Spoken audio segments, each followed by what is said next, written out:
Bienvenue à cette rencontre qui s'intitule Créer à l'étranger.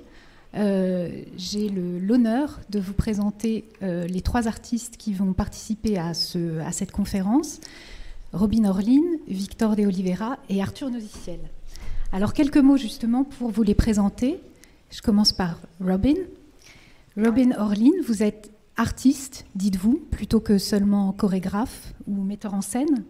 Vous dirigez partout dans le monde des spectacles qui mêlent la danse, la littérature et la vidéo.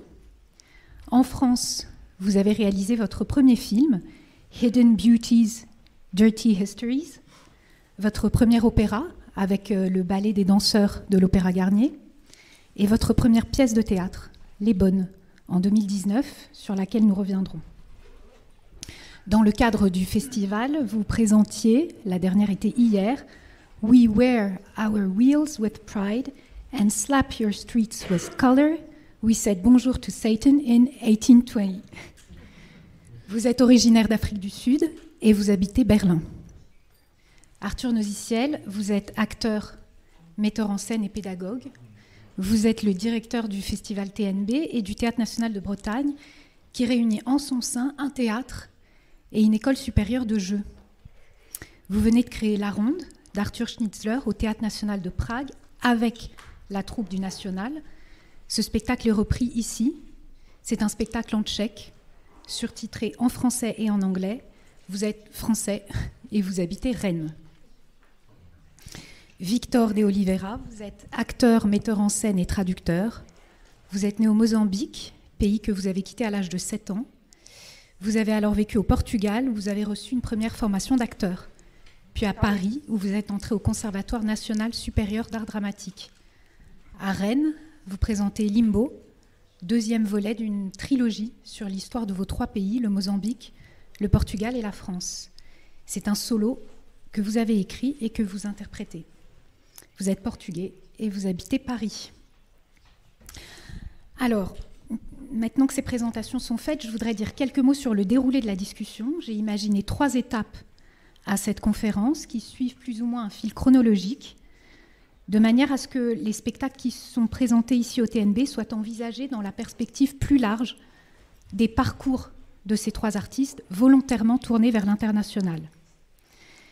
Pour éviter de parler de manière générale, je vais m'appuyer sur des éléments précis des biographies et signaler d'emblée ce que ces biographies signalent. Créer à l'étranger ne signifie pas la même chose pour chacun de vous. Pour Arthur, qui est né et qui vit en France, créer un spectacle en République tchèque n'est pas tout à fait semblable à ce qu'ont été les créations de Limbo et de We Wear pour Victor et pour Robin, ces 2 dernières étant fondées sur les pays de naissance de leurs metteurs en scène. Le rapport à la langue, à la culture, à l'altérité ne peut pas être le même. Mais la question du coup vers laquelle on va peut-être dériver, c'est qu'est-ce qu'on fait alors lorsque l'on crée un spectacle dans un pays qui est le nôtre, mais dans lequel on n'habite plus? Ou inversement, dans un pays qui n'est pas le nôtre, mais dans lequel on se sent davantage chez soi que dans sa propre patrie. Je pense aux États-Unis, par exemple, pour Arthur. Qu'est-ce qu'on fait? Un théâtre apatride, je reprends volontairement la formule de Colette Godard qu'on pourra discuter. Un théâtre déterritorialisé, pour le dire avec Deleuze, ou peut-être un théâtre mondial. Voilà, la problématique est posée, on y va. Arthur Nosiciel, je vais commencer par vous. Votre parcours est intimement lié au pays étranger. Et bien avant que la question de la mise en scène ne se pose, vous avez une première expérience de jeu et de recherche à l'étranger qui semble décisive aux côtés d'Anatoly Vassiliev. Je vous cite. « Dès que l'occasion se présente de travailler avec Vassiliev, je la saisis.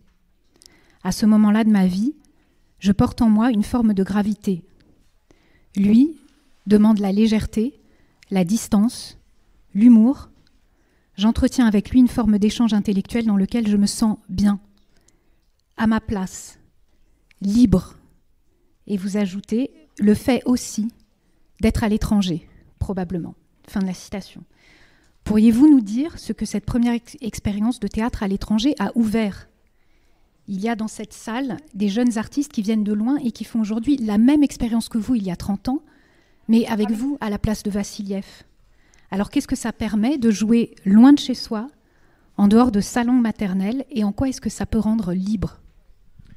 Alors j'avais oublié cette phrase qui doit être dans le livre, non ? C'est ça ? Ah oui. En fait, ça faisait 4-5 ans, à ce moment-là, ça devait faire 4-5 ans que j'avais quitté une école d'acteurs. Et ouais, il y a toujours eu cette attraction, cet intérêt pour aller travailler ailleurs, en fait. Mais cette opportunité de Vassiliev était venue de Valérie Dréville, qui venait déjà de travailler avec lui à la Comédie Française et qui avait réuni des amis pour lui demander de nous accueillir pendant plusieurs mois. Donc c'est très différent par rapport au workshop que les gens font là, puisque c'est 3 jours. On est parti 3 mois à Moscou, une dizaine, et pour rentrer dans le processus de travail de Vassiliev, qui n'était peut-être pas le même Vassiliev d'ailleurs qu'aujourd'hui. En tout cas, Vassiliev à ce moment-là avait conçu un îlot, une sorte de monde dans le monde, une bulle en fait, où il travaillait à la fois, où il faisait pas de distinction vraiment entre l'école et le théâtre, et où il travaillait avec des gens qu'il allait former pendant des années avant que ça devienne un spectacle, et puis nous intégrer dans ce processus-là. Et c'est sûr que le fait d'être en russe toute la journée, d'être déplacé aussi dans une période très particulière à Moscou. Enfin, à Moscou en 93-94, c'était très très particulier. Tout ça participait d'un moment vraiment privilégié, hors du monde, quoi, vraiment.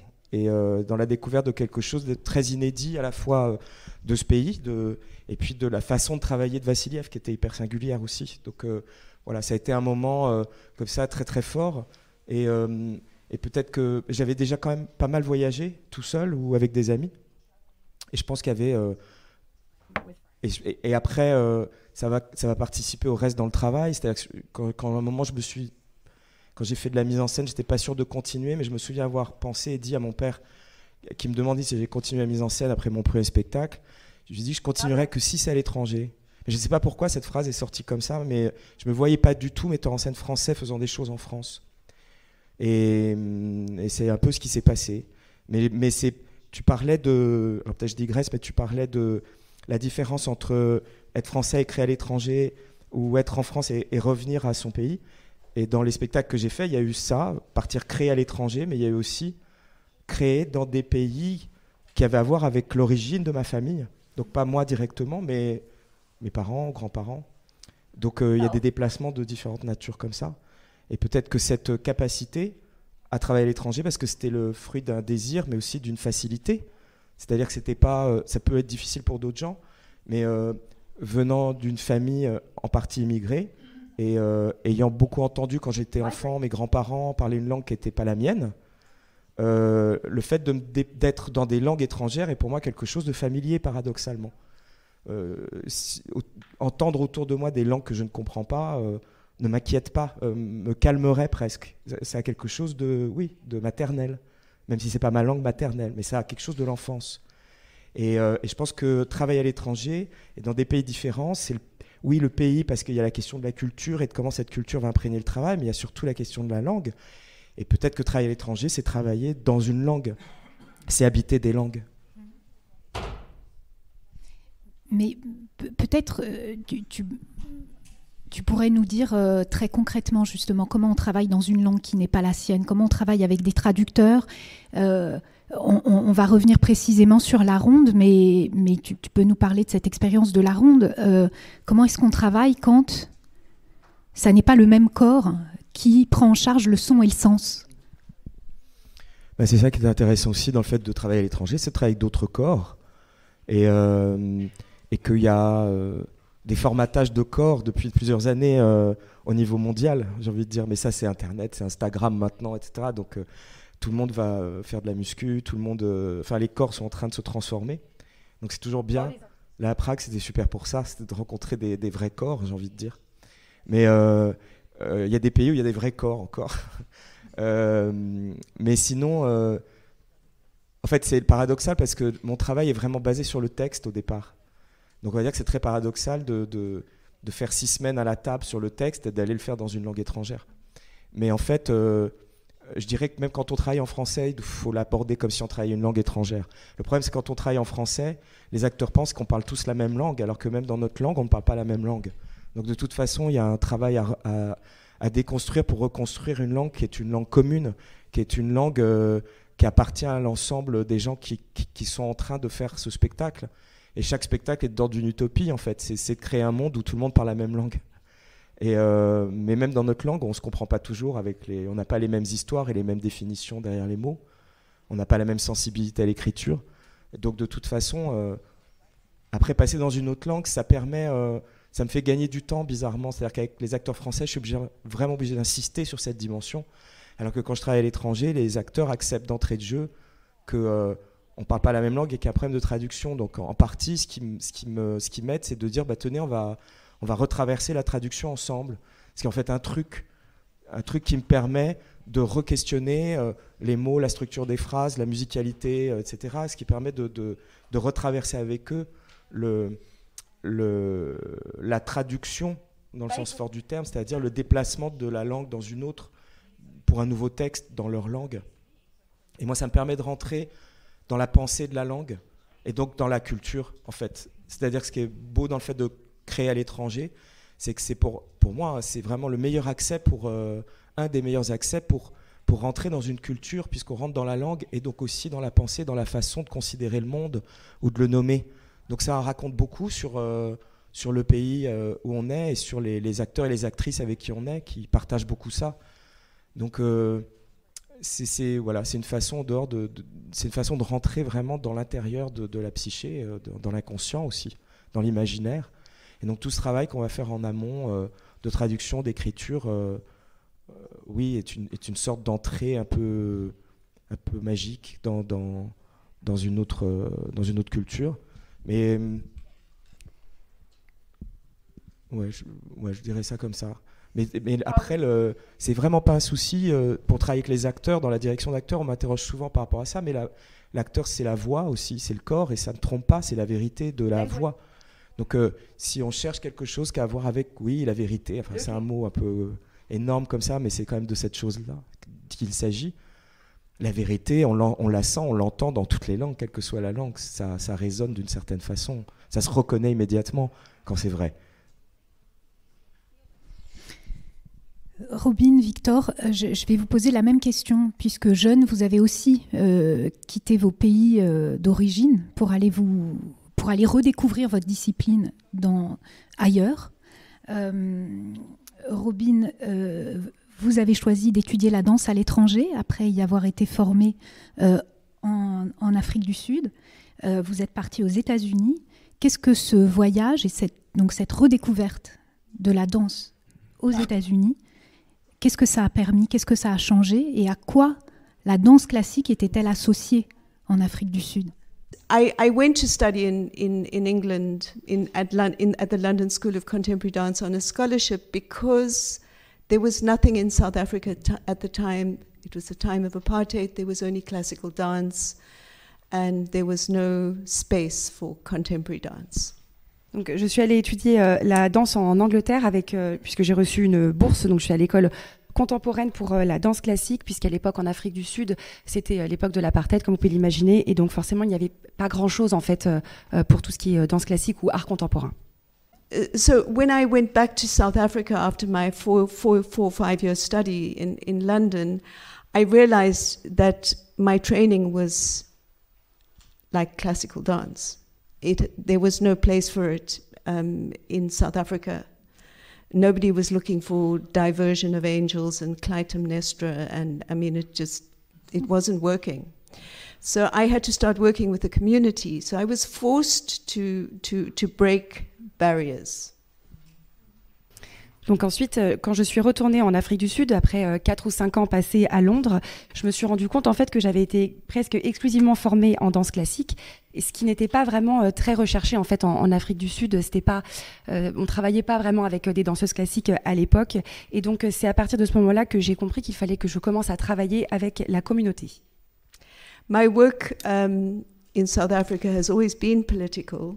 I don't think you can, as an artist during apartheid, you cannot be political. even if you don't comment on the politics, even if you do a still life with oranges, that becomes political. Et donc, quand j'ai commencé à travailler en Afrique du Sud, c'était forcément toujours politique. Je ne pense pas qu'on puisse être un artiste qui travaille en temps d'apartheid et toujours travailler sur des... Enfin, chaque chose que l'on fait a toujours une raison politique derrière. Alors, c'est pas toujours facile de faire des commentaires ou autre. Il fallait quand même faire attention. So I don't really come from a language situation. I come from a social situation. I'm informed by my environment as an artist. Language is important because there are moments in dance where the body can't say certain things, and that's when I work with language. Et donc en fait pour moi ça n'a pas toujours tout n'a pas toujours tout tourné autour de la langue. On est plutôt ici sur du social. Je m'informe vraiment, je me nourris en fait de l'environnement dans lequel j'évolue. Mais la langue reste pour moi un élément très important parce qu'en danse parfois le corps ne permet pas d'exprimer tout ce que l'on a envie de dire. I promise next time I do this, I'm going to speak French. Et promis, la prochaine fois, je le fais en français. Or Dutch. Ou en néerlandais. I don't speak good Dutch. So I was very involved in the struggle, in the discourse around bringing down apartheid. But towards the end, I realized that it was no longer my struggle. Donc en fait, dès le début, j'étais vraiment très engagée, très impliquée dans la lutte contre l'apartheid. Mais au final, j'ai fini par me rendre compte que ce n'était pas mon combat. So I applied for a Fulbright scholarship in America to study fine art. I'd had enough of dance. Et donc j'ai envoyé ma candidature pour recevoir une bourse pour les États-Unis pour étudier les beaux-arts. I went to the school. The School of the Art in Chicago. Donc j'étais à l'école d'art de Chicago. And did my master's in fine art. Et donc j'ai fait un master en beaux-arts. And discovered the camera. Et c'est là que j'ai découvert la caméra. So that's really why I make what I make, what I do. Donc c'est pour ça que je fais ce que je fais en fait. I like to work with actors, I like to work with professionals, I like to work with non-professionals. J'aime beaucoup travailler avec des acteurs, avec des professionnels, mais également des amateurs. I like to work with dancers.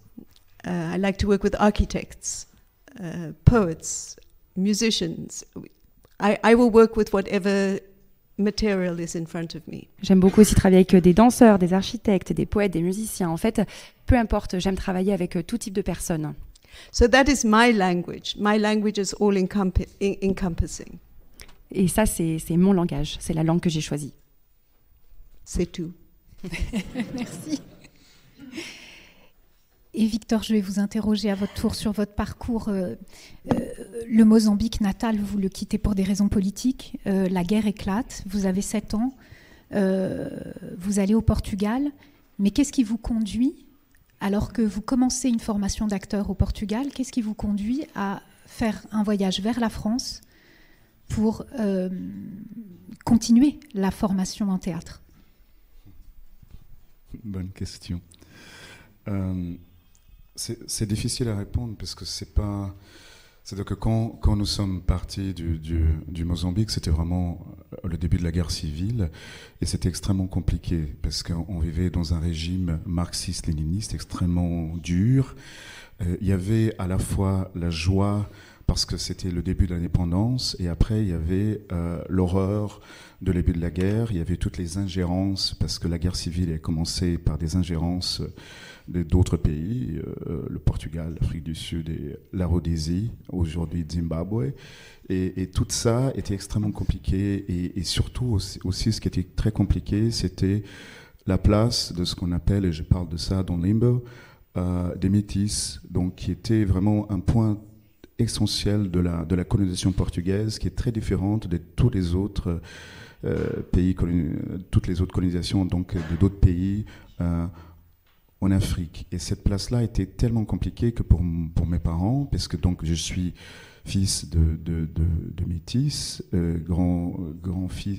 petit-fils de blancs, de noirs, d'indiens, chinois, donc juifs, portugais, tout ça c'est tellement mixé. Mais à ce moment-là, dans l'indépendance, dans le post-indépendance d'un pays africain. C'est très compliqué parce qu'on avait l'image que tous ces gens-là, enfin les métis, c'était des un peu comme les Pinoirs pour les Français, mais sauf qu'il y avait autre chose qui était la couleur de peau, puisqu'en fait c'était des enfants qui avaient été des enfants des femmes noires qui avaient couché avec les blancs. Donc toutes ces histoires-là étaient extrêmement compliquées. On a été un peu expulsés et mis dehors. Fui la guerre, on est passé par l'Afrique du Sud, donc à Johannesburg, sauf qu'évidemment c'était pendant l'apartheid et c'était une autre horreur, mais pas exactement la guerre, mais c'était une autre guerre. Et ensuite on est allé au Portugal parce que mon grand-père, donc mes deux grands-pères étaient portugais, et mon père pendant la colonisation avait travaillé en tant que fonctionnaire puisqu'il était métis. Donc, et c'est ça aussi la différence de classe, parce que les métis avaient le droit de faire des choses que les Noirs n'avaient pas le droit. D'où toute cette histoire de haine et de tension permanente. Donc, du coup, quand on est allé au Portugal, c'était extrêmement compliqué parce que moi, je n'avais absolument rien demandé, mais mes parents non plus, mais on était arrivé là-bas parce que c'était le seul endroit où on pouvait être, où on a été aidé. Donc, mais on était quand même d'une certaine façon dans la terre de nos colons, et c'est cet entre-deux dont je parle un peu dans Limbo, et pour ma prochaine création il y aura quelque chose de ça, c'est entre-deux, entre deux races, races avec beaucoup de guillemets, j'en parle dans Limbo, entre deux pays, entre deux couleurs, donc cet entre-deux devient tellement difficile à tenir pour, non pas simplement pour un enfant, mais ensuite pour tous les gens avec qui on était. Et c'est cette chose-là qui est compliquée. Donc, le Portugal, c'était parce que j'ai été, parce que mes parents y étaient, parce que c'est l'endroit qui nous accueillit, mais je ne me suis jamais senti vraiment à ma place. Donc, et quand j'ai commencé à regarder, j'étais vraiment assez traumatisé, j'étais complètement enfermé, et je faisais école, maison, école, et c'est à la maison, ma seule échappatoire était les films américains. Donc du coup, parce qu'au Portugal, tout est en VO, rien n'est doublé. Donc du coup, les films américains étaient ma porte de sortie. Et quand j'ai commencé à faire du théâtre à 16 ans au lycée, c'était parce que c'était le cinéma, parce que je ne connaissais absolument pas le théâtre. Personne de ma famille n'est jamais allé au théâtre. Donc c'était parce que c'était le cinéma. Mais toujours on est en lien avec l'extérieur, surtout avec les Afro-Américains, qui étaient toute la culture dans lesquelles on a grandi. Donc que ce soit au Mozambique, que ce soit au Portugal, c'est ce lien-là avec la culture afro-américaine. Enfin, toute la musique que j'écoutais et avec laquelle j'ai grandi était la musique noire américaine, toute, absolument toute, donc jusqu'à 16 ans. À 16 ans, avec le théâtre, quelque chose s'ouvre, mais même dans ce rapport-là, donc de cette ouverture, c'était pour aller ailleurs.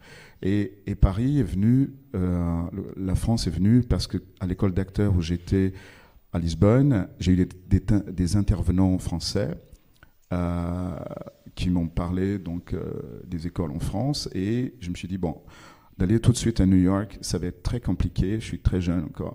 Donc j'ai commencé par aller d'abord à Londres, à 19 ans, mais c'était extrêmement difficile, c'est une ville extrêmement dure, donc c'était compliqué, je suis revenu, ensuite j'ai fait une école à Lisbonne, et c'est là que j'ai rencontré des intervenants, et du coup j'ai essayé Paris, et ça a marché. Mais quand je suis arrivé, pour moi, c'était Paris, c'était évidemment la ville du cinéma, la ville du théâtre, la ville des grands auteurs, la ville de l'art, mais j'étais complètement, enfin, pas vraiment perdu, parce que mais avec une énorme nécessité d'être le plus vite possible en lien avec les gens. Donc c'est pour ça que je travaillais, mais tous les jours, la langue. Tous les jours. J'avais une chambre à la Cité universitaire à Paris, et tous les soirs, je m'enregistrais, il y avait encore des cassettes, je m'enregistrais, j'écoutais. Donc j'avais des professeurs, j'avais François Regnault qui était un professeur qui adorait donc la langue et qui adorait entendre les étrangers parler, jouer des alexandrins avec des accents. Donc qui me disait mais il faut que tu commences par lire tout Claudel. C'est comme ça, je lisais tout Claudel et je me suis enregistré en lisant à haute voix.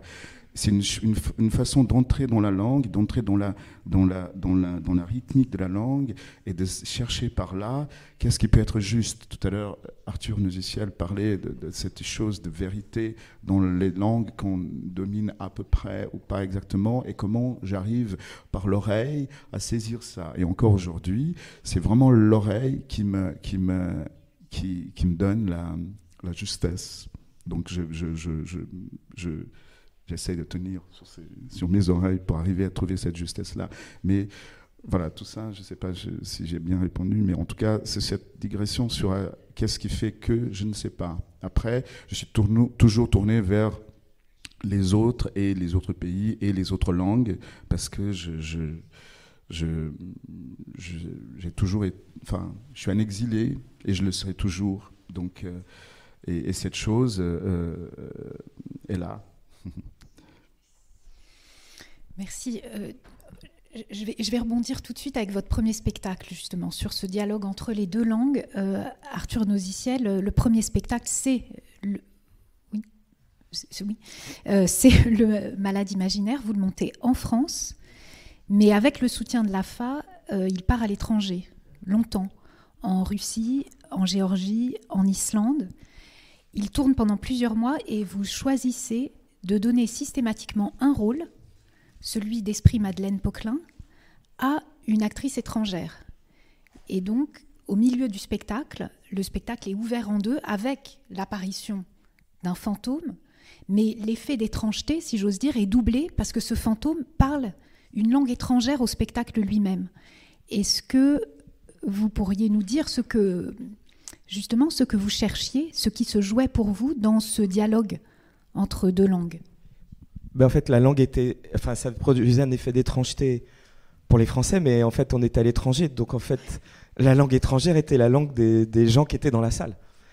Donc, l'effet d'étrangeté était l'inverse. C'est-à-dire, sur l'effet d'étrangeté, c'était d'un seul coup, au bout d'1 heure et demie, d'entendre leur langue. Mais oui, parce que ce qui m'intéressait vraiment dans le fait de faire du théâtre, c'était, encore une fois, c'était de le faire à l'étranger. Et donc, je m'étais dit, si j'ai cette tournée en Russie, je vais en profiter pour intégrer une comédienne russe, donc je passerai un peu plus de temps, et on travaillera ensemble, et on passera plus de temps à y travailler, en fait. Donc c'était aussi un moyen d'être plus longtemps dans le pays où on travaille, et de ne pas être juste dans une logique de diffusion. C'est-à-dire, on ne vient pas juste montrer son travail, on y vient, mais on y reste un peu, et on crée des liens, et on travaille avec les gens, et on implique d'autres gens. Enfin, moi, ça me semble important. On crée des communautés quand on travaille.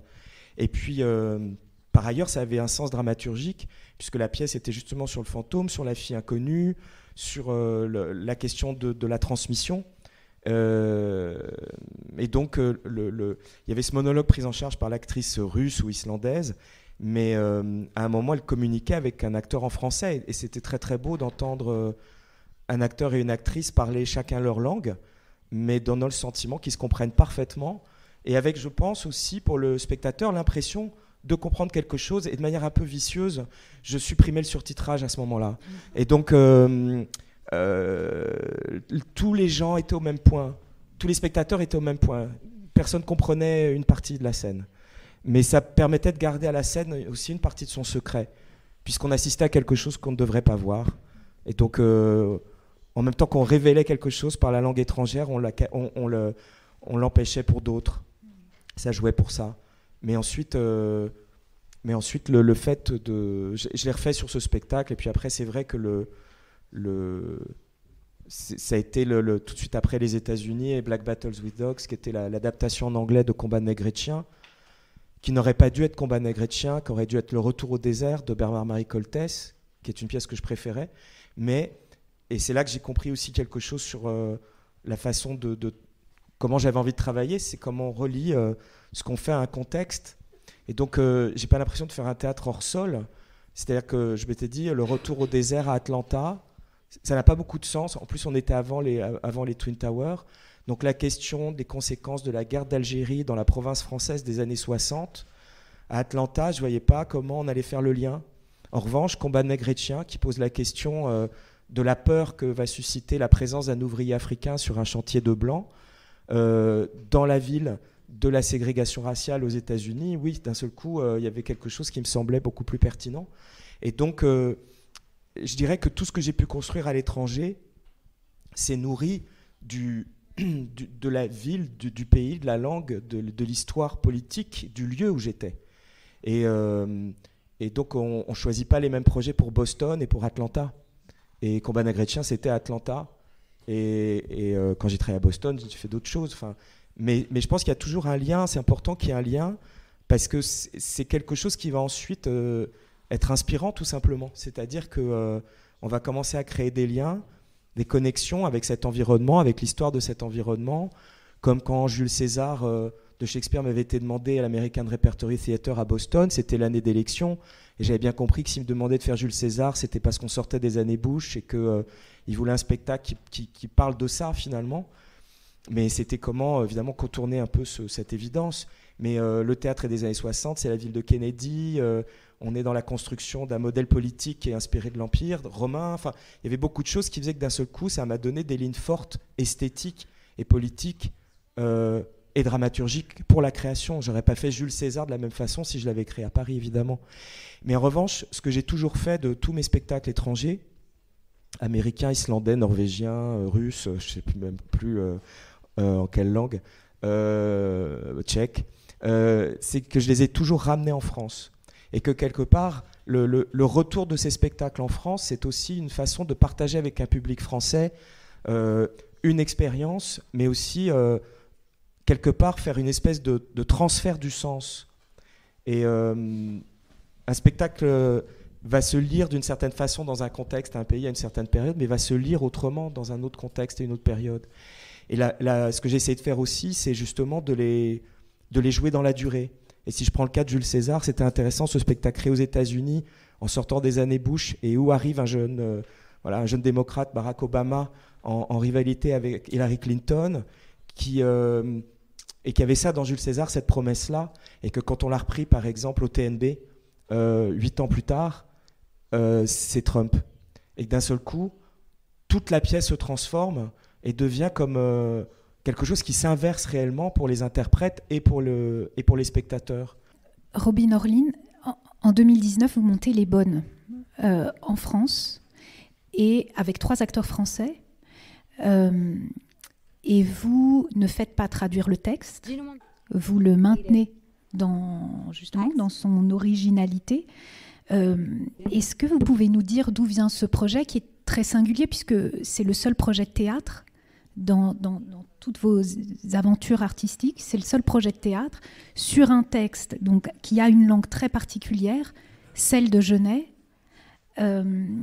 Qu'est-ce que ça a changé justement, je ne sais pas, en termes de rapport au rythme, de corps, qu'est-ce que ça a changé de travailler dans la langue de Genet, non traduite, encore une fois?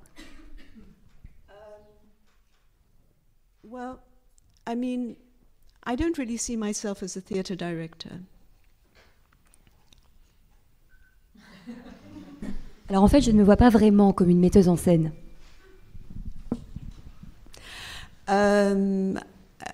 Les Bonnes was a specific play that my mentor directed in South Africa when I was very young.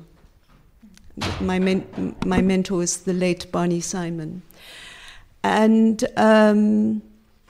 I couldn't understand why the play was with white women.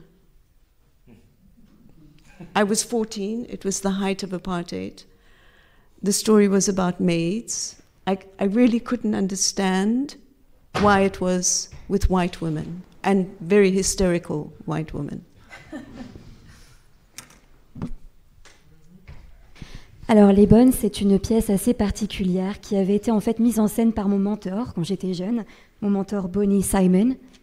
Et À l'époque, je ne comprenais pas pourquoi il y avait des femmes blanches qui étaient dans cette pièce. J'avais 14 ans à l'époque, c'était le pic de l'apartheid, et je ne comprenais pas pourquoi il y avait des femmes blanches qui jouaient cette pièce.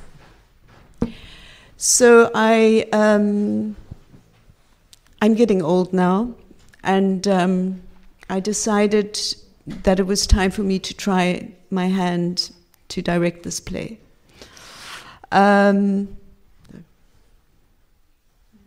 Je vieillis et je me suis dit que c'était maintenant le bon moment pour moi de mettre en scène cette pièce. So I went back to the source. I went back to Genet's writing, and I always had this haunted memory of the movie that Genet made in jail, which I saw when I was very young, and I was fascinated with Genet.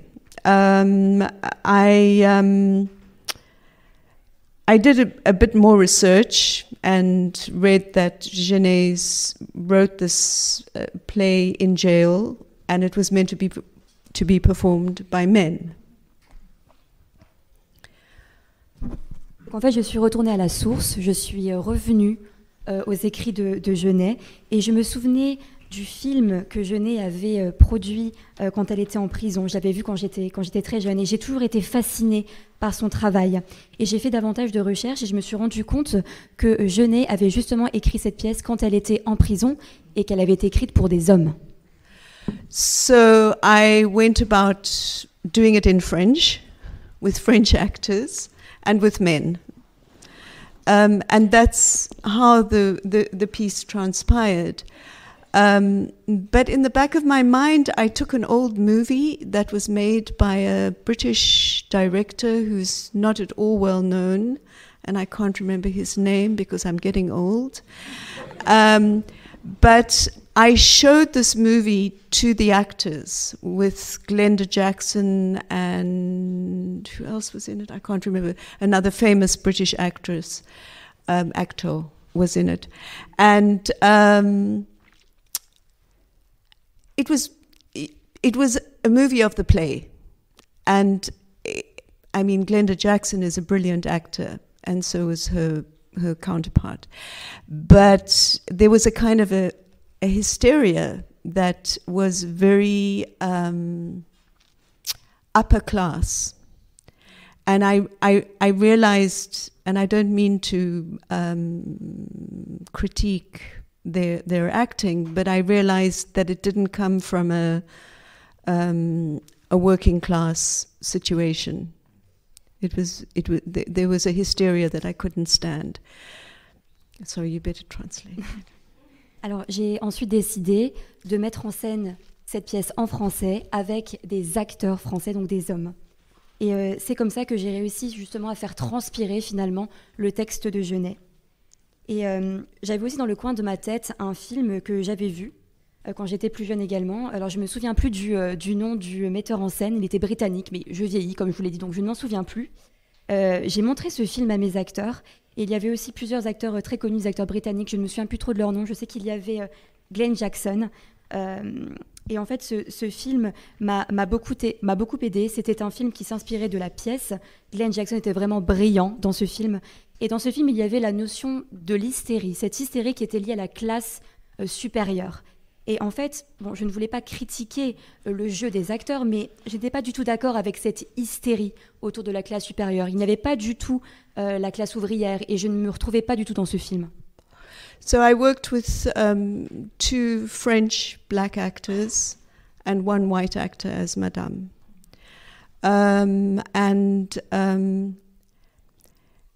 Genet's writing in either French or translated into English, and they are very good translations, are very good. But I was really making this piece for France. I wasn't making it for outside France. And if it ever goes outside France, I will have to rethink how I want to make it. Do I just translate it into English, or do I have subtitles for English, subtitles for German, Chinese, Japanese, what you know? But for me, the resonance was, this is still France today. This is still the France today, as much as a lot of French people don't want to accept this. Donc j'ai décidé de travailler avec 2 acteurs français, noirs, et une actrice française, blanche, pour le rôle de Madame. Et il y avait de très très bonnes traductions de cette pièce, mais moi je voulais vraiment mettre en scène cette pièce pour la France, en français. Je ne voulais pas du tout la traduire et je ne voulais pas non plus l'exporter à l'étranger. Et si elle venait à être exportée à l'étranger, évidemment, je devrais vraiment réfléchir à la manière de faire. La traduire entièrement en anglais ou dans une autre langue, ou y ajouter des sous-titres en anglais, en allemand, en japonais. Mais pour moi, vraiment, c'est une pièce qui reflète la France d'aujourd'hui, encore la France d'aujourd'hui, même si les Français ne veulent pas l'accepter. It was an incredible experience for me. I had an assistant who was excellent at translating for me. She was really fantastic. The actors were incredible. I mean, in the beginning they couldn't speak English, but at the end they were all speaking English very fluently. But for me it was an amazing experience because in the beginning they started moving, you know, because they knew I was a choreographer, and I said, no, listen to the words. Let your body react to the words. Don't start dancing because, you know, I'm a choreographer. And eventually they got it. Pour moi, c'était vraiment une expérience incroyable. Et j'avais une assistante qui servait également d'interprète, qui a fait un travail fantastique. Les acteurs étaient aussi merveilleux. Alors au début, ils ne parlaient pas un mot d'anglais, et puis à la fin, ils étaient complètement bilingues. Et comme je le disais, une expérience incroyable pour moi. Au début, c'est vrai que les acteurs avaient tendance à bouger un petit peu, parce que, vous savez, je suis chorégraphe. Et moi, je leur ai dit non, ne bougez pas, laissez votre corps s'imprégner des mots et se laisser influencer par les mots. Je voulais vraiment qu'ils se concentrent sur les mots, avant tout. But I threw them as well, because they did the whole play with their back to the audience. And one camera at the very back of the stage. And I encrusted them into the bad movie. I rubbed out Glenda Jackson and all the other actors, and I encrusted them into, that became my set. So, I mean, they were shocked. It took them a long time, not because they couldn't work off the audience. They had to work off their images of themselves. And although a lot of people say actors, performers are very narcissistic, they can't always watch themselves all the time. So it was for me, it was a very, very interesting experiment, which worked, I think. Et donc j'avais un décor assez particulier. Il y avait en fait une caméra qui était au fond de la scène, et en fait au fond de la salle. Et en fait, cette caméra jouait avec le public et les acteurs également. Et il y avait aussi en fond le film avec l'acteur que j'ai mentionné tout à l'heure. Et les acteurs étaient assez choqués au départ, parce qu'ils devaient travailler avec leur propre image. Et bien qu'on dise souvent que les acteurs sont parfois narcissiques, ils ne peuvent pas travailler constamment avec leur reflet, leur image.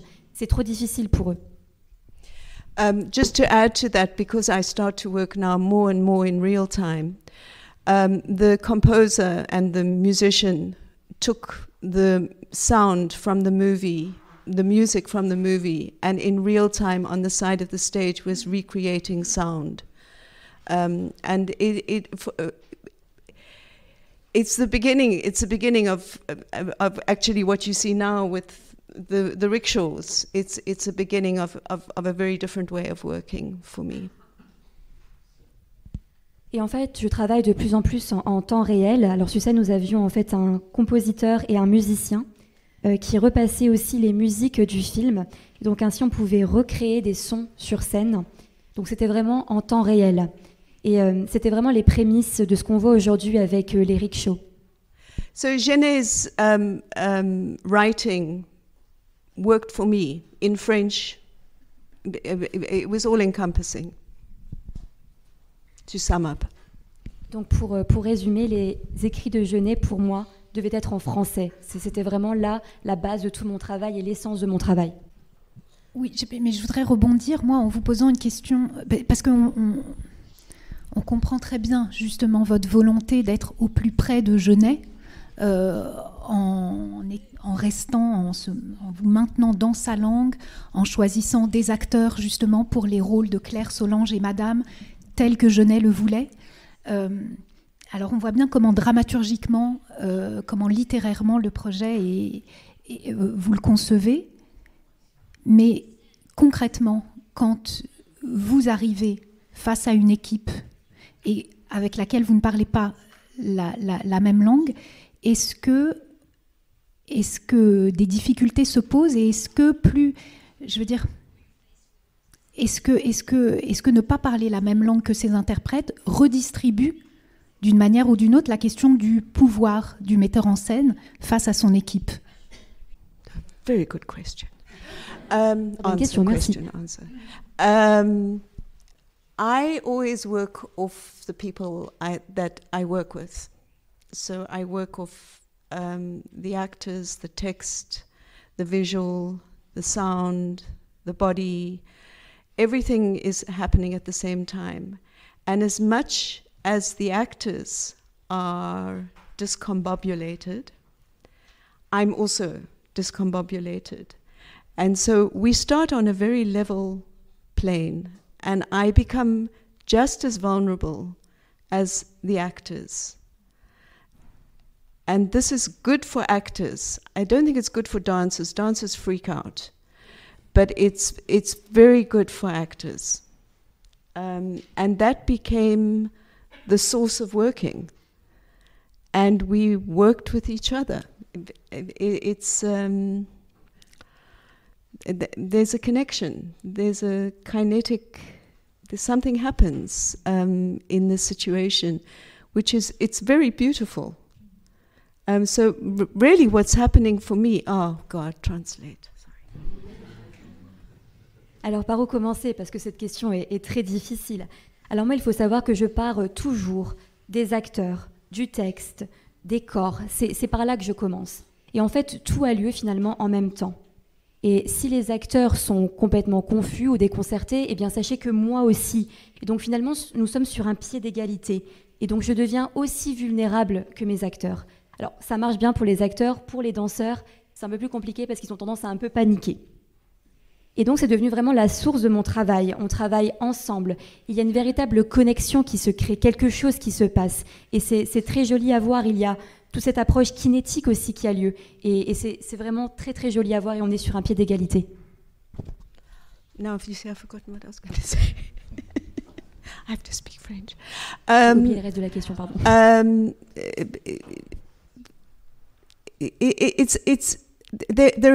There are really no power struggles, and I think this is if we speak a different language, if there's power, there are barriers. If there is an openness and a humanity, you find a way. One finds a way. Alors, je dois vraiment me mettre au français, hein. Mais il n'y avait pas en fait de lutte de pouvoir, pas du tout. Et si on parle une langue différente, alors on est sur un pied d'égalité. Et si il y a des luttes de pouvoir, des pouvoirs différents, alors ça crée des barrières. Alors qu'ici, on se concentre sur l'humanité.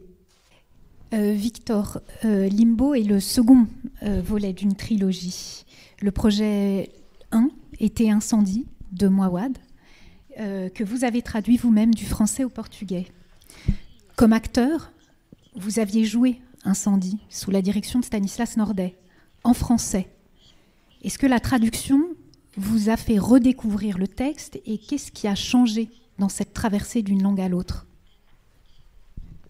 Dans votre rapport au texte, oui, j'entends. En fait, petite précision, parce que je n'ai pas traduit Incendie. En fait, ça avait été traduit en portugais par une traductrice portugaise. Ça n'avait jamais été vraiment joué au Portugal, et c'était la première fois, mais ce n'est pas moi qui ai traduit. Mais ce qui était extrêmement, très fort, c'était justement parce que je connaissais ce texte par cœur, parce qu'on avait pas mal joué entre 2012 et 2016. On l'a joué ici d'ailleurs, au TNB, et je connaissais pas simplement ma partition, je connaissais la partition de tout le monde, je connaissais toute la pièce. Donc tout d'un coup, de voir ce texte-là en portugais, et ensuite de l'amener au Mozambique, et de le voir dit et lu par des acteurs mozambicains, et de rendre cette histoire l'histoire du Mozambique. Donc, parce que, encore une fois, c'est comment, à partir du moment où on est dans un autre pays, et encore la différence avec Arthur, par exemple, c'est que quand je vais au Portugal travailler, quand je vais au Mozambique, je suis chez moi. Donc, je ne suis pas ailleurs, je suis chez moi. C'est-à-dire que je suis vraiment... Les gens me regardent et m'accueillent comme étant mozambicain, portugais, et je suis chez moi, même si je n'y habite pas. Et ensuite, c'est de voir comment cette histoire qui vient d'ailleurs, elle devient la leur. Et on a eu la chance que l'histoire de la guerre civile au Liban était exactement la même période que Mozambique, entre 77, 78, 92. Et après, malheureusement, les horreurs de la guerre, elles sont les mêmes partout, au Liban, au Mozambique ou ailleurs. Et ce qui était important, c'est de voir comment ça résonne chez eux, et que c'était extraordinaire. C'est la première lecture que j'ai faite avec toute l'équipe, 1 an avant le début des répétitions. C'est d'arriver à la fin de la lecture avec tout le monde et de voir les 2 comédiennes les plus âgées tomber en larmes parce que, en me disant, voilà, ça c'est notre histoire. Donc voilà. Et à ce moment-là, je savais que c'était juste, que le fait d'amener cette histoire au Mozambique, pour moi, a été pleine de sens, parce que ça aurait été très difficile pour moi d'amener quelque chose qui soit comme imposé et qui ne parle pas du pays. Donc, quand on l'a fait, ça s'appelait Incendios, c'était vraiment l'histoire du Mozambique. Et quand on l'a joué à Maputo, c'était extraordinaire, parce que tout le monde reconnaissait ces histoires, tout le monde reconnaissait ces personnages, il les connaissait vraiment. Et Wajdi Mouawad, personne ne connaît, et personne ne connaît toujours pas. Donc cette histoire, c'est la leur. Et ça, c'est extraordinaire dans les textes qui ont quelque chose d'universel, et aussi, évidemment, ça dépend de la façon comment on les prend et comment on les travaille. Ensuite, ce qui était aussi très, très fort, voilà, c'est de cette autre langue, qui est aussi ma langue maternelle, de m'échapper du travail qui a été fait donc avec un metteur en scène français qui en plus travaille beaucoup sur une langue française qui n'est pas ma langue maternelle, qui devient aujourd'hui la langue que je parle le plus souvent. Donc comment tout ça se mélange, et comment on travaille toujours pour essayer d'être au plus proche du sens et de la vérité des personnages et de l'histoire, comment on raconte l'histoire ensemble, et qu'on avance dans le bon sens. Donc ça, c'était extrêmement fort. Et après, j'étais curieux de voir comment ça allait être reçu en France, parce que c'est un texte que tout le monde connaît, il a tellement été joué. Et c'était super, parce que les gens, au bout de 10 minutes, on me disait, mais on a oublié que Mouawad, le Liban, on est vraiment avec eux. Et ça, c'était très, très drôle. Et c'était réussi parce que c'était leur histoire. Vraiment, c'était leur histoire. Enfin, notre histoire. Et c'est évidemment, quand je travaillais avec eux, ça parlait de ces années que j'ai passées au Mozambique pendant la guerre civile. Donc ça aussi, c'était aussi mon histoire. Et j'ai gardé 2 moments qui étaient 2 moments qui n'étaient pas vraiment dans le texte, où les comédiennes parlaient en Shangaan. Shangaan, c'est une des langues du Mozambique. Au Mozambique, il y a une 20aine de langues. Et ces moments-là, c'était très drôle, parce qu'à chaque fois que j'ai commencé à travailler, qu'on arrivait à ce moment et que la comédienne commençait à chanter en Shangaan, je m'effondrais en larmes. Et je me dis, mais pourquoi ? Et en fait, j'ai compris à un moment donné, c'est que ça faisait directement lien avec ma grand-mère, qui était interdite pendant la colonisation. On n'avait pas le droit de parler les langues indigènes, comme on disait. Donc, ma grand-mère me disait, elle me parlait dans sa langue, donc en Seine et en Shangaan, et il me disait, mais tu dis pas à ton père, hein, parce que... Donc du coup, cette chose-là, de l'interdiction de la langue maternelle, justement parce que c'est ma grand-mère, tout d'un coup, avec cette comédienne à Maputo qui chantait en Shangaan, quelque chose arrive qui me dépassait complètement, et cet endroit de la langue et de la raison pourquoi on fait les choses quand on va ailleurs, et comment on travaille avec les gens, et comment on travaille avec nous-mêmes, parce que c'est la même chose. Comment je travaille à partir du texte de Wajdi, mais avec ces gens-là à cet endroit-là, c'est extrêmement, enfin pour moi en tout cas, c'est extrêmement important, parce que c'est fondamental, parce que sinon je ne vois pas pourquoi j'irais faire des choses à droite ou à gauche. Enfin en tout cas, aujourd'hui, je suis à cet endroit-là.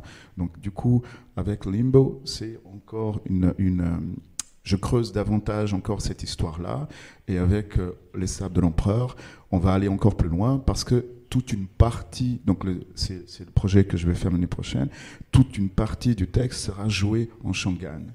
Et ça, c'est pareil, c'est là, tout d'un coup, justement, ça ne sera pas juste la petite phrase, c'est toute une partie du spectacle. Donc je vais les faire travailler dans une langue que je ne connais plus, et qui fait que chez moi va sur des choses tellement inconscientes, et voilà, et on va raconter cette histoire ensemble. Donc je ne sais pas comment ça va être, mais ça va être génial.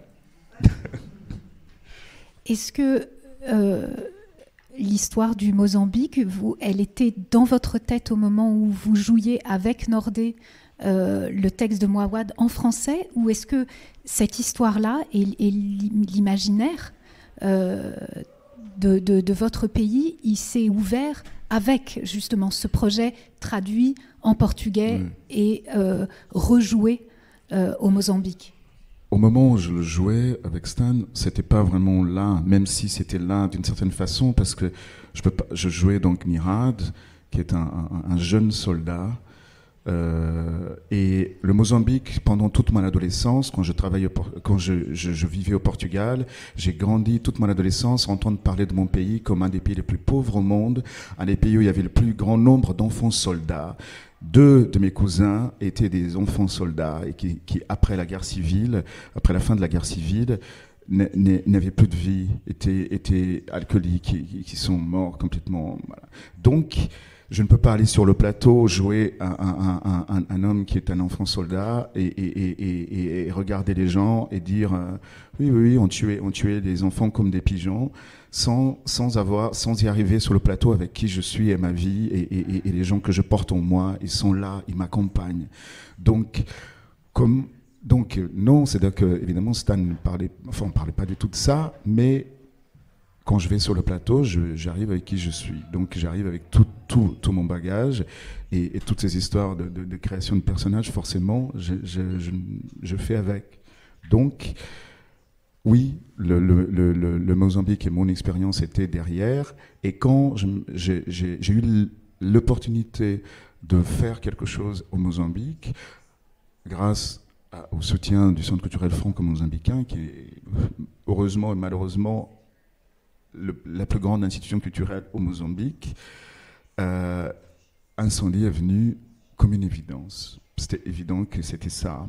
Et quand je suis arrivé, donc, et que j'ai eu toute mon équipe et on a lu pour la première fois, comme je vous ai dit, et que tout le monde était surpris parce que c'était notre histoire, cette évidence est devenue encore plus claire. Donc, et voilà, et ensuite on a travaillé pour que ça soit clair aussi pour le public. Donc, mais ça a été, je pense. Merci. On va parler des 3 spectacles qui sont programmés au festival là. Arthur Noziciel, depuis Le Malade imaginaire, vous n'avez jamais cessé de travailler à l'étranger, vous l'avez rappelé. Aux États-Unis, vous avez monté Black Battle with Dogs, Roberto Zucco, Abigail's Party, Jules César et Splendids. En Islande, le Musée de la Mer. En Corée, l'Empire des Lumières. En Slovénie, les Larmes amères de Petra von Kant. Et en République tchèque, donc, il y a un mois, La Ronde. Alors, une question justement sur ce spectacle. Dans La Ronde, il y a Berlin, le Berlin rêvé par Speer. Il y a la langue tchèque. Il y a l'anglais de la chanson Tinker Tailor Soldier. Et puis, il y a des fragments d'ailleurs encore, de manière au moins suggérée. La Pologne, semble-t-il, avec le train, à moins que ce wagon ne soit celui de Drancy, de New York, par la présence des masques qui font penser au Eyes Wide Shut de Kubrick, pour ne rien dire des costumes et des rituels autour de la sexualité, et de cette présence qui est pour moi très kubrickienne, du témoin, de celui qui regarde l'acte sexuel, comme sujet principal presque de l'expérience sexuelle. Alors, où sommes-nous, Arthur Noziciel, dans ce spectacle? On n'est pas seulement au bord du Danube, n'est-ce pas? Eh bien non, Leïla. Vous êtes au théâtre. L'inspiration de la ronde, enfin, je dirais que la ronde écrite fin 19e, créée au début 20e, Schnitzler l'a retravaillé un petit peu plus tard sous une forme, c'est mon interprétation, hein, mais sous une forme de nouvelle, qui est la nouvelle rêvée. Et la nouvelle rêvée, c'est presque l'adaptation sous forme de nouvelle de la ronde, et la nouvelle rêvée, c'est effectivement le scénario de Eyes Wide Shut. Et donc la position de celui qui observe n'est pas dans le film de Kubrick, elle est dans la nouvelle de Schnitzler, à laquelle Kubrick a été incroyablement fidèle. C'est-à-dire qu'on a du mal, quand on voit Eyes Wide Shut, à penser que Kubrick suit pas à pas Schnitzler, vraiment. Et donc tout ce qui est de l'orgie, etc., c'est dans la nouvelle de Schnitzler, et de comment les gens arrivent un par un en fiacre dans cet endroit avec le code secret pour entrer dans cette maison et assister à ce qu'on retrouve dans la ronde, avec le tram qui dépose les gens, qui amène au lieu d'un code un lys, et qui leur permet ensuite de participer à cette orgie théâtrale, sexuelle et théâtrale. Mais le théâtre, il se construit justement de cette hybridation, à la fois de ce qu'on identifie dans la dramaturgie, et bien sûr, il y a toujours une histoire, il y a des histoires. Un texte, il est toujours habité par les mises en scène précédentes, par les images qui peuvent vous y référer. Moi, j'ai jamais vu la ronde, mais c'est vrai que j'ai vu Eyes Wide Shut, donc il y a sûrement quelque chose de Kubrick, de Schnitzler par Kubrick, de Schnitzler et de Schnitzler par Kubrick, mais il y a aussi, encore une fois, je pense, une histoire de la pièce. Par exemple, quand Victor parle d'incendie au TNB, ce qui était très beau, c'est que quand on présente le spectacle, on ne présente pas juste sa mise en scène d'incendie à Maputo, on présente l'histoire de ce spectacle, on présente la démarche de Victor allant là-bas, se reconnectant à son histoire, à ses origines, créant une troupe qui n'existait pas pour jouer ce spectacle. Et donc les spectateurs ici sont sensibles non pas juste au spectacle, mais à l'histoire de ce spectacle. Et quand je présente, quand je fais revenir en France l'Empire des Lumières de Kim Young-ha créé en Corée, on ramène aussi une histoire de la pièce et dont elle est issue, c'est-à-dire une histoire de la division de la Corée, de comment l'histoire se transmet, comment les fractures de l'histoire vont se transmettre de génération en génération, et comment l'intime en fait est fait de ces déchirures successives, et comment nous sommes les porteurs de des histoires qui nous ont précédés. Donc amener l'Empire des Lumières, c'est aussi raconter quelque chose de la Corée, pas juste le spectacle, et de son émotion en Corée du Sud, ou de la découverte d'une histoire là-bas qu'on ramène avec un spectacle.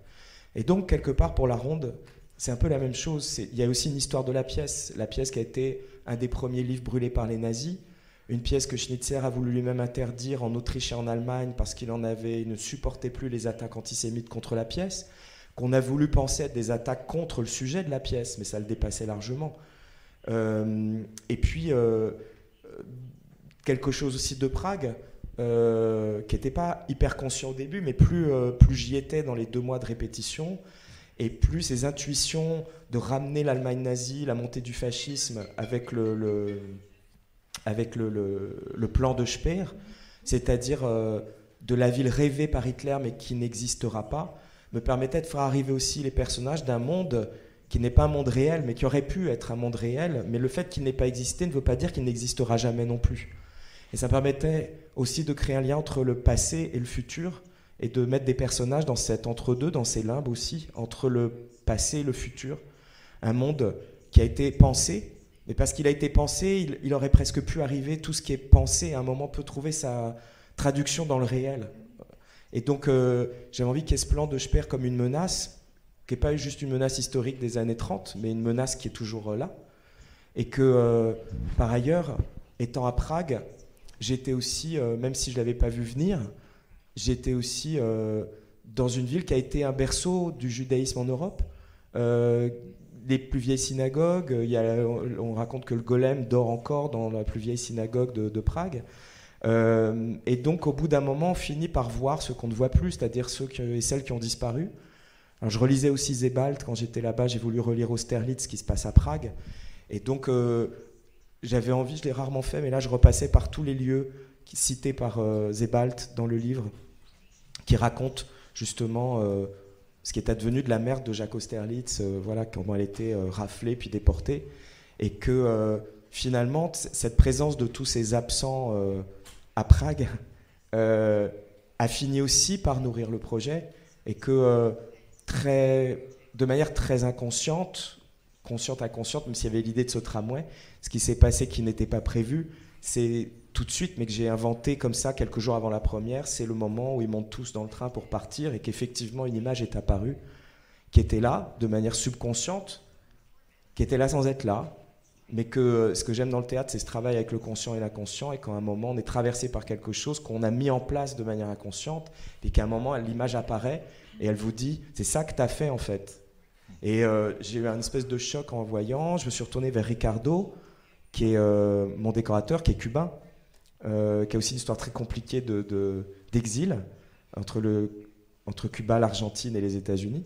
Et je me suis retourné vers lui et je lui ai dit, t'as vu ce que j'ai vu? Et il m'a dit, oui, oui, j'ai vu.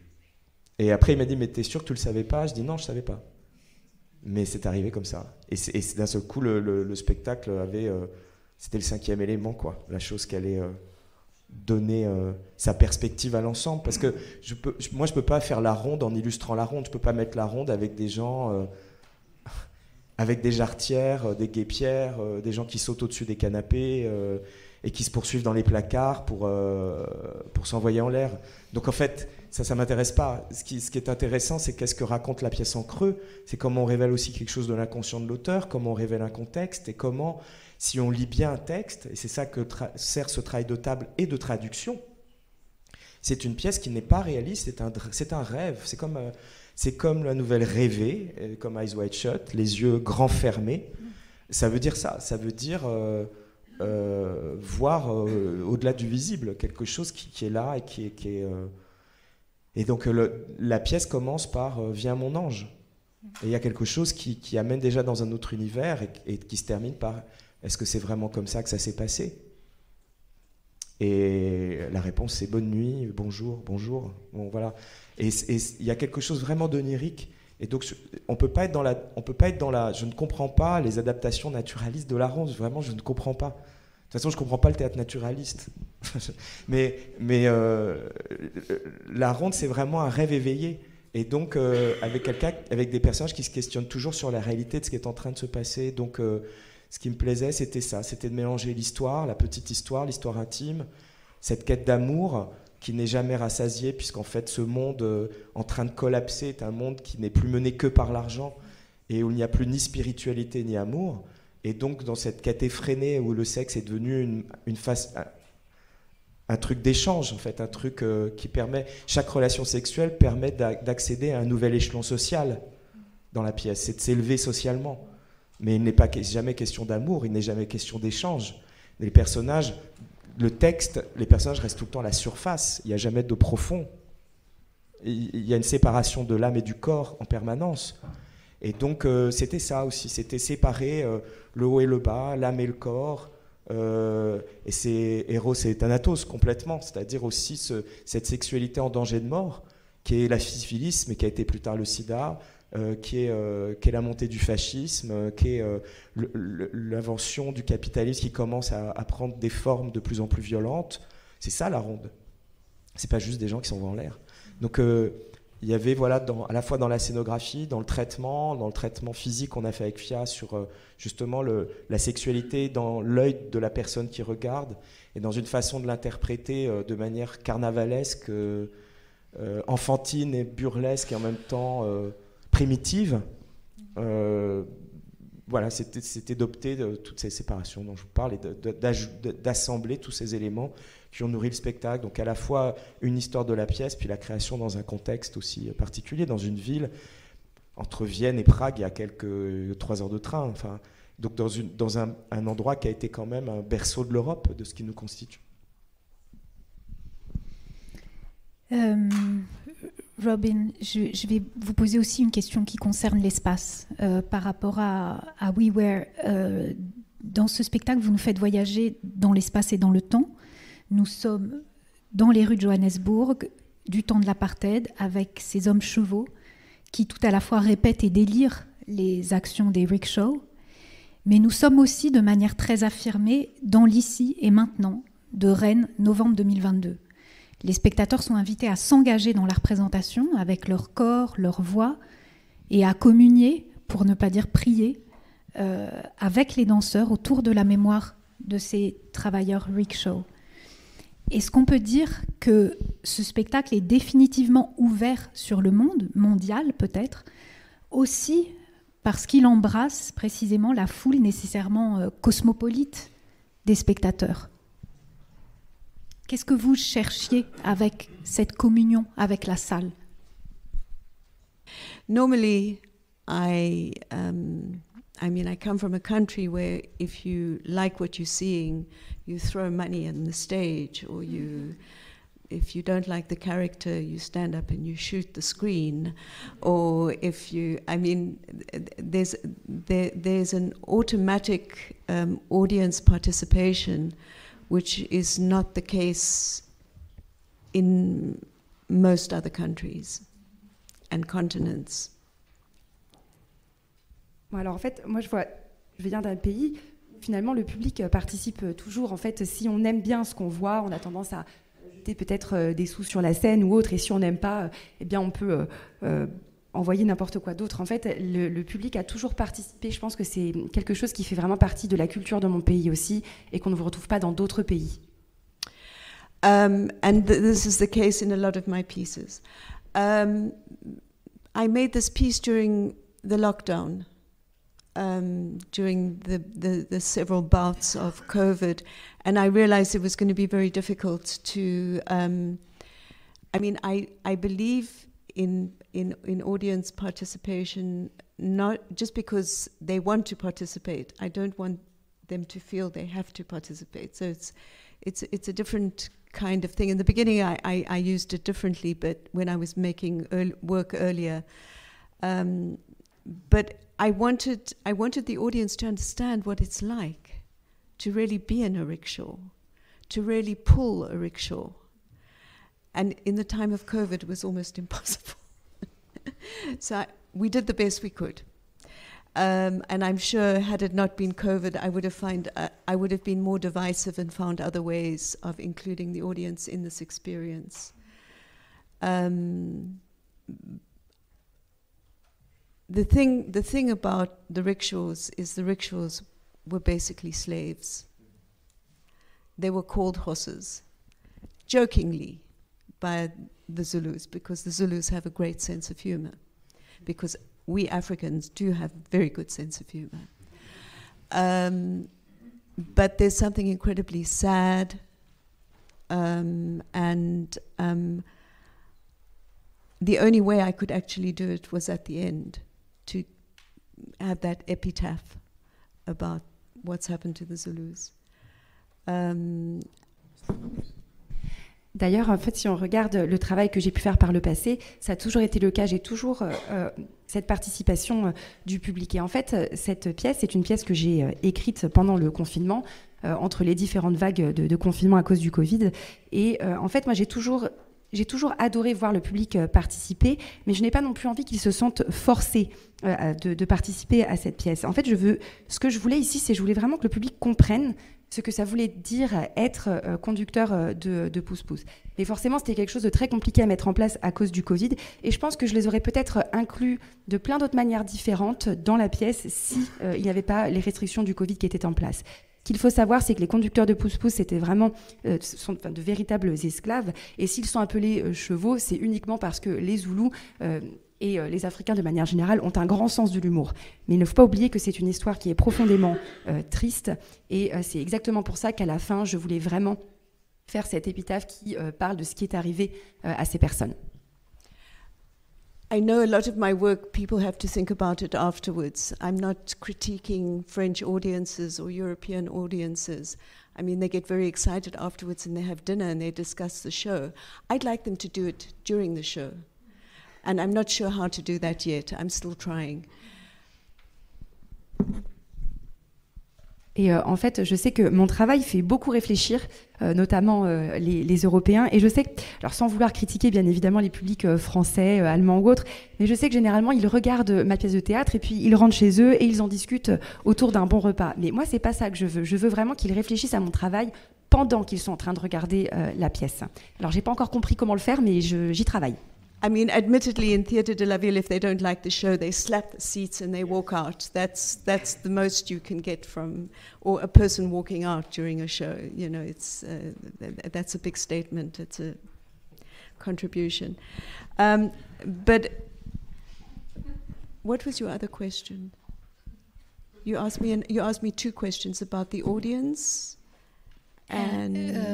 Oui, je réponds en anglais. And if it's sorry, and if it touches foreign people, yeah, I think slavery is a worldwide phenomena which has happened over centuries and continues to happen in different ways, and we need to talk about it. And I also need to celebrate heroes from the apartheid system that have never been recognized. So that was the function of this piece. En fait, le pire qui puisse arriver, je pense, en Europe pour le public, s'il n'aime pas le spectacle, c'est tout simplement de sortir de la salle. Ça, c'est quand même un signe assez fort. Et pour revenir à la deuxième question que vous m'aviez posée, voilà, en fait, l'esclavage, c'était un phénomène mondial qui a perduré pendant des siècles. C'est un problème que nous avons encore aujourd'hui. Et je pense que c'est un phénomène dont il faut parler. Et en fait, moi, je voulais vraiment rendre hommage aux héros de l'apartheid qui ont toujours été invisibles jusqu'à présent. C'était vraiment la fonction première de la pièce que j'ai écrite. What is hard for me in this piece is to watch how everybody finds it so entertaining and beautiful. But this is actually what the rickshaws were about. They were phenomenal. I thought they were angels when I first saw them as a child. I said to my mother, "Who are these flying angels?" And she then told me the story and the reality of them. En fait, ce que je trouve le plus difficile quand je vois le public réagir à ma pièce, c'est que pour beaucoup, cette pièce, elle est belle, elle est divertissante. Et en réalité, ça a toujours été ce qui était aussi derrière les fameux rickshaws. Moi, quand j'étais petite, la première fois que j'en ai vu, j'étais fascinée. Et la première chose que j'ai dit à ma mère, c'est « Mais qui sont ces anges qui courent partout, qui volent ?» Pour moi, c'était quelque chose de beau. Et puis ma mère m'a raconté l'histoire de ces personnes. Et là, j'ai compris l'envers du décor. C'est tout. Victor, ma dernière question, elle est pour vous. Elle porte sur Limbo. Dans ce spectacle, vous gardez l'immobilité pendant 1h40. Le corps droit, très ancré, vous vous adressez à la salle sans bouger, comme si vous la preniez entre quatre yeux. Et ce face-à-face, vous ne le lâchez qu'au salut. Mais ce corps immobile, vous ne cessez de l'ouvrir à l'autre, en le laissant se faire traverser par vos ancêtres, et puis par d'autres vies que les vôtres, que celles de votre famille, j'entends, et notamment celle des Afro-Américains dont vous parliez plus tôt.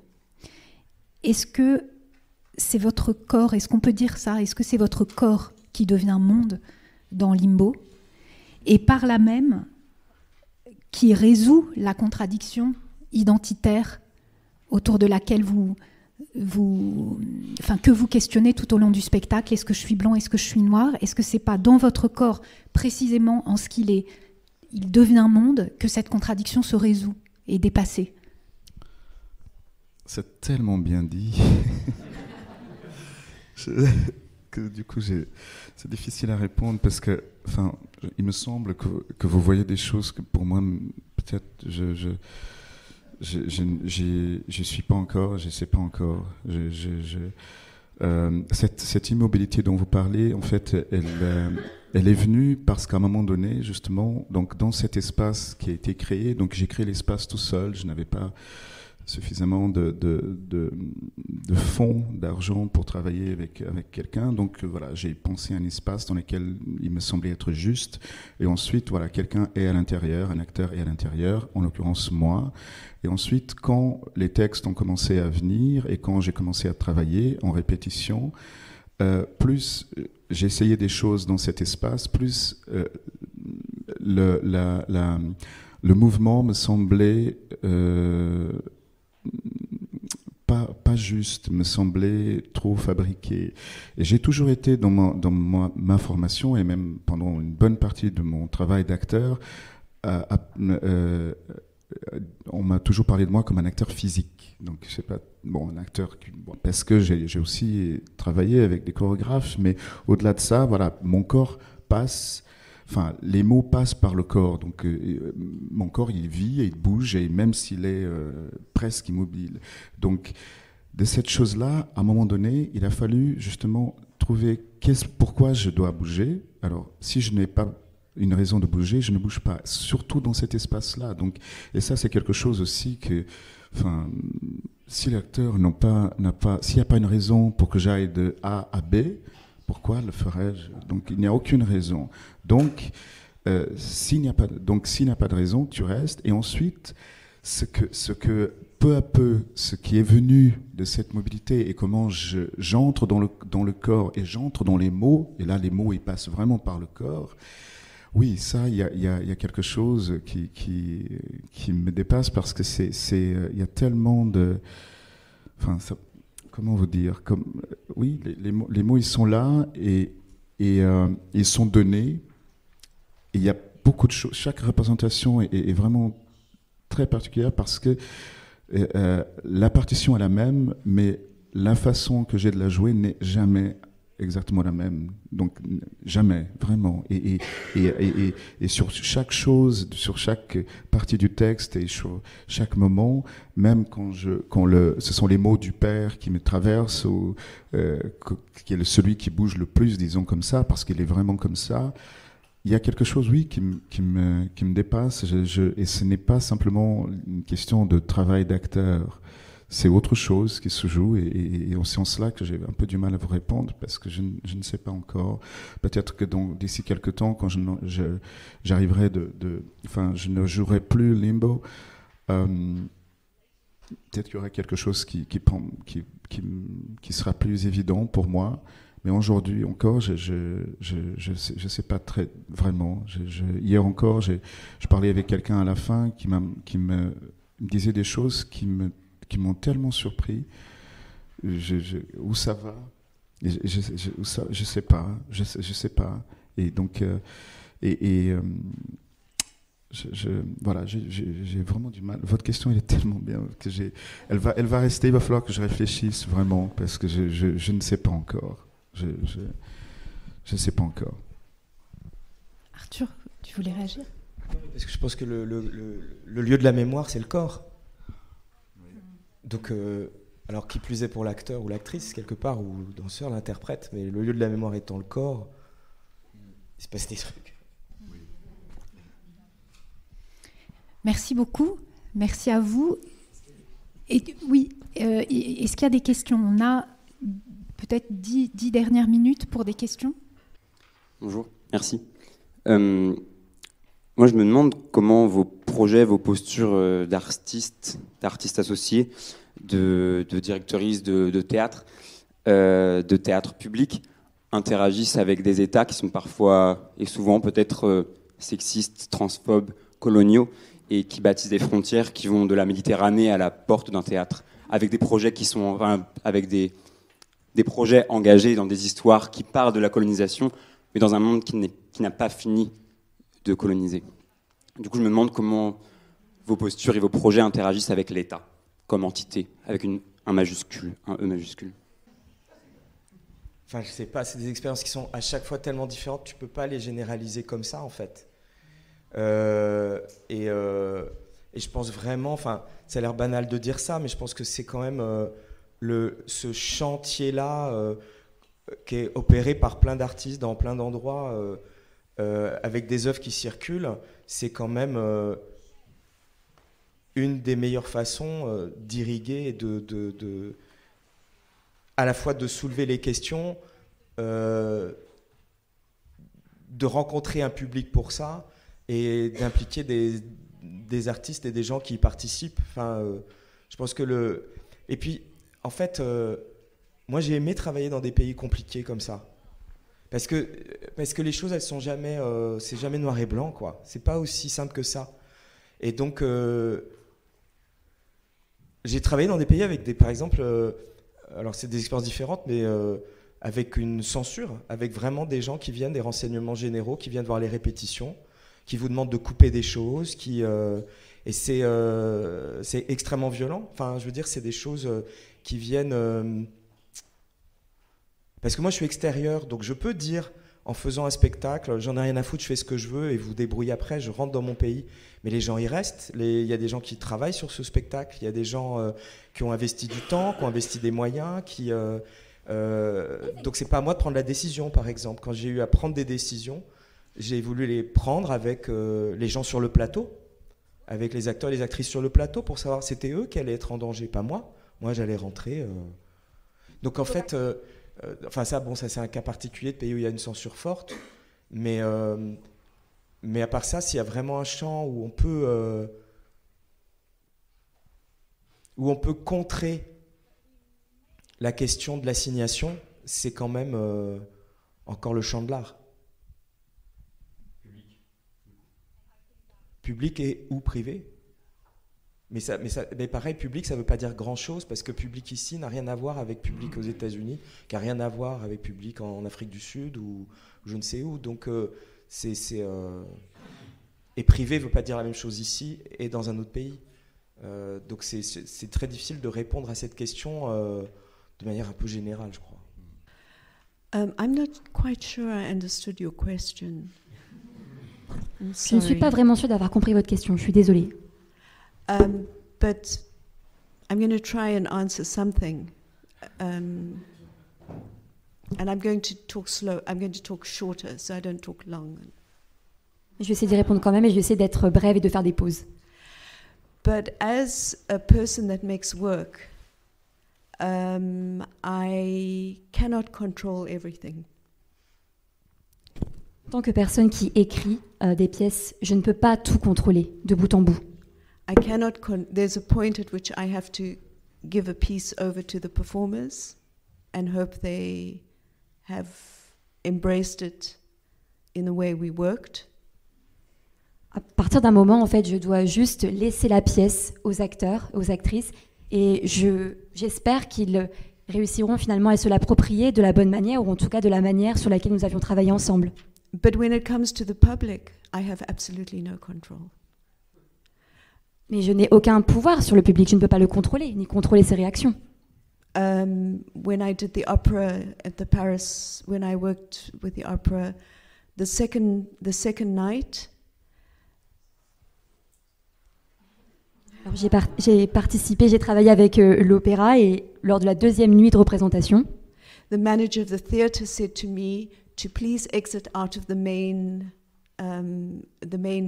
entrance. Because there was a man at the back, at the artist's entrance, waiting for me. He wanted to kill me. Alors, il y avait le gérant de l'opéra qui m'avait demandé de sortir par l'entrée principale parce qu'en fait, il y avait un homme à la sortie, donc à la sortie des artistes, qui m'attendait et qui voulait me tuer.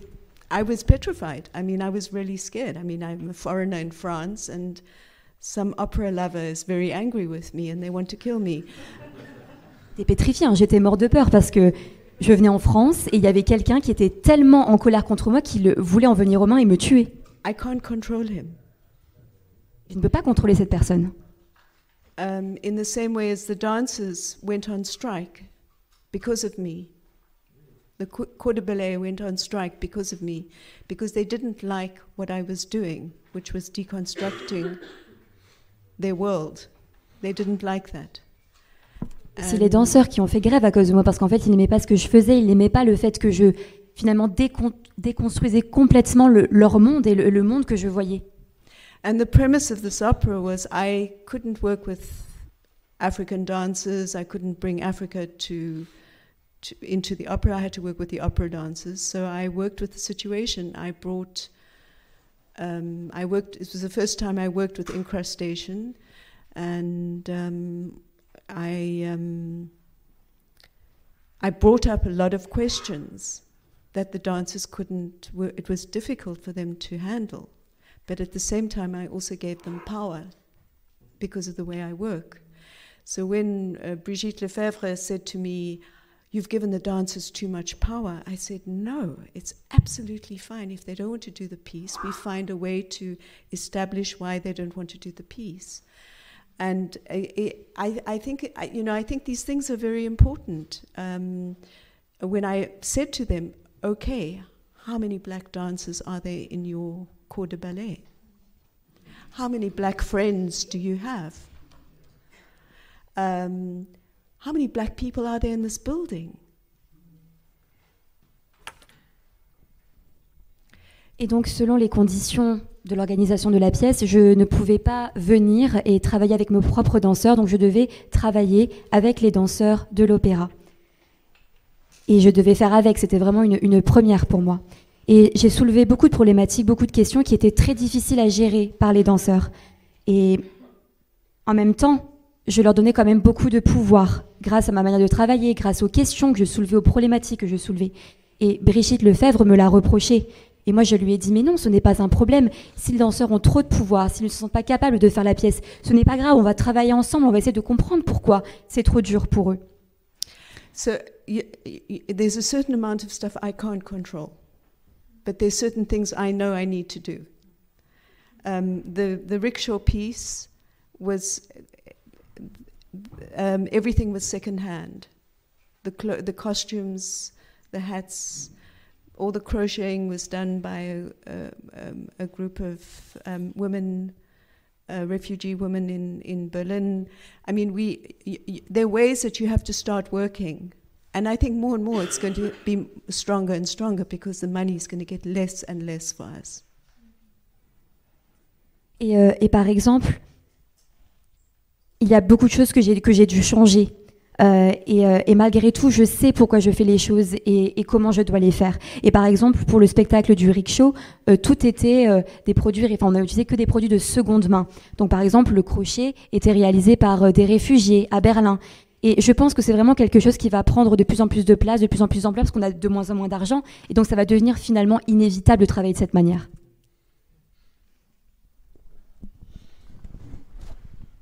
Je suis totalement d'accord avec ce qui vient d'être dit. Enfin, et il y a une chose dont on a parlé tout à l'heure et qui est importante, c'est que pour moi, tout acte artistique est politique. C'est-à-dire qu'il n'y a rien, je ne crois pas vraiment à des actes neutres. Donc, et dans les projets qu'on essaie de mener, en fait, à un moment donné, de le faire quelque chose à tel endroit ou à tel endroit, ça a une importance et pour nous et pour le public forcément. Donc moi par exemple quand je suis allé créer Incendie au Mozambique, en prenant appui l'histoire du Mozambique et en parlant de la guerre civile, je savais très bien que ça allait soulever un tas de questions, que ça allait être extrêmement compliqué. Et évidemment ça l'a été à partir du moment où je parle d'une guerre civile qui est finie il n'y a pas si longtemps que ça, parce que c'était fini en 92, qui est un sujet tabou dont on ne parle pas dans un pays qui est une démocratie un petit peu comme ça, dans lequel c'est dangereux. C'est un acte artistique et c'est un acte politique, même si je ne fais pas de politique, je fais du théâtre. Voilà. Donc, mais à un moment donné, quand je pose ces questions-là, quand je mets des images d'archives sur le plateau et que ces images d'archives, tout le monde les connaît, tout le monde sait qui sont dans ces images, et quand le jour de la première, il y a le maire de Maputo qui arrive avec ses bodyguards, il y a tous armés évidemment, quand il y a les gens du ministère, quand il y a les gens des anciens combattants, et qu'il y a quelqu'un qui me dit bon écoute, on va voir si soit ils sont pour le Frélimo, donc qui est le parti au pouvoir, soit ils sont pour le Renamo, donc peut-être qu'ils vont se dire que tu es pour le Frélimo ou pour le Renamo. Donc d'être à cet endroit où je peux être pointé du doigt, et quand je dis pointé du doigt, c'est pas juste comme ça, c'est être amené quelque part et être dans un endroit. Forcément, je préfère ne pas y penser parce que sinon je le fais pas. Sinon, j'y vais pas. Évidemment, après, je peux parler au téléphone avec mon père qui me dit « Mais tu es fou, pourquoi tu fais ça? Ça va être dangereux. » Mais il faut que je le fasse. Et ensuite, comme dit Robin Orlin, je sais pas ce qu'ils vont voir. Donc, et heureusement, il y a juste une personne qui est partie.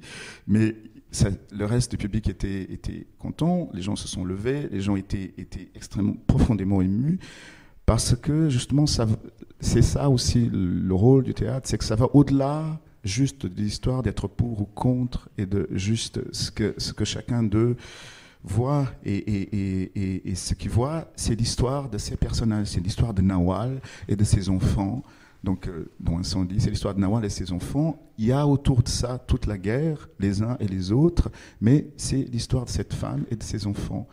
Et ensuite, c'est l'histoire du pays, mais l'histoire du pays, moi je fais juste du théâtre. Donc après, ce que les gens voient, c'est à eux de voir comment ça résonne chez eux. Mais évidemment que ça peut être dangereux, mais on le sait. Et on le fait quand même.